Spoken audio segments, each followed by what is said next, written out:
Steve job का नाम दुनिया में किसने नहीं सुना। वो एक बहुत ही सफल एंटरप्रेन्योर थे। पर क्या आपको ज्ञात है कि एप्पल फाउंड करने के बाद उन्हें अपनी कंपनी से ही निकाल दिया गया था। और आज ये हम फोन पर जो टच बटन देखते हैं ये उस जमाने की देन है जब उन्हें एप्पल से निकाल दिया गया था। पर एप्पल बोर्ड को मजबूर होकर उन्हें वापस रखना पड़ा। तो ये कहानी उनके दूसरे स्टिंट के बारे में है। ये ऐसा पहला समय था जब एप्पल कंप्यूटर्स ने 100 से भी ज्यादा टॉप 3 एमबीए कॉलेज के एमबीए स्टूडेंट्स को हायर किया था और उनकी ओरिएंटेशन चल रही थी फर्स्ट डे।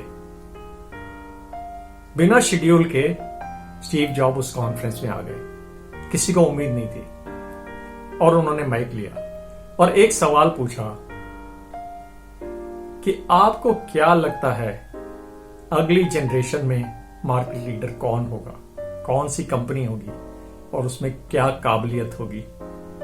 अलग अलग उत्तर मिले। किसी ने बोला जिसकी प्रोडक्शन बहुत अच्छी होगी, क्वालिटी बहुत अच्छी होगी, या मार्केटिंग बहुत अच्छी होगी, या जिसका विजन बहुत अच्छा होगा। स्टीव जॉब ने हंस के बोला नहीं, अगला लीडर वो होगा जिसकी कहानी सबसे अच्छी होगी। वो कहानी जो अपने एम्प्लॉयज को, जो अपने कस्टमर्स को, जो अपने विजन के बारे में वो लोगों को बताएगा। और साथ में उन्होंने एक इंटरेस्टिंग कहानी भी सुनाई।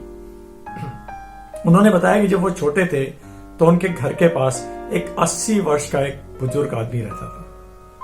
वो अपने घर के बाहर सुंदर सुंदर पत्थरों की सेल लगाकर उनको बेचता था।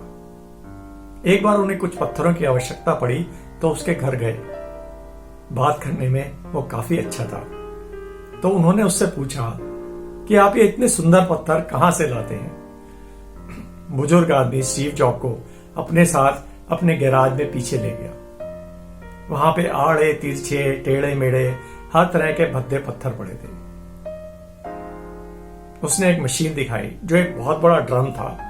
उसने वो कुछ पत्थर उठाए और उस ड्रम में डाल दिए और उसका ढक्कन बंद कर दिया और उस मशीन का बटन ऑन कर दिया। वो ड्रम गोल गोल घूमने लगा और उसमें पत्थर के टकराने की आवाजें आने लगी। उस बुजुर्ग व्यक्ति ने स्टीव जॉब को बोला, अब तुम जाओ और कल सुबह इसी वक्त फिर लौट कर आना। जब अगले दिन स्टीव जॉब वहां पर गए तब तक वो मशीन चल रही थी। उस मशीन को रोका और जब उन पत्थरों को बाहर निकाला तो वो बहुत सुंदर साफ सुथरे अच्छे गोल बटोल पत्थर उससे बाहर आए, जैसा कि वो बेचा करता था।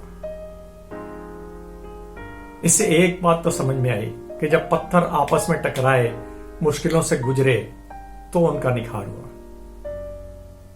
आप समझ सकते हैं कि ये कहानी स्टीव जॉब ने उन एग्जीक्यूटिव को क्यों सुनाई।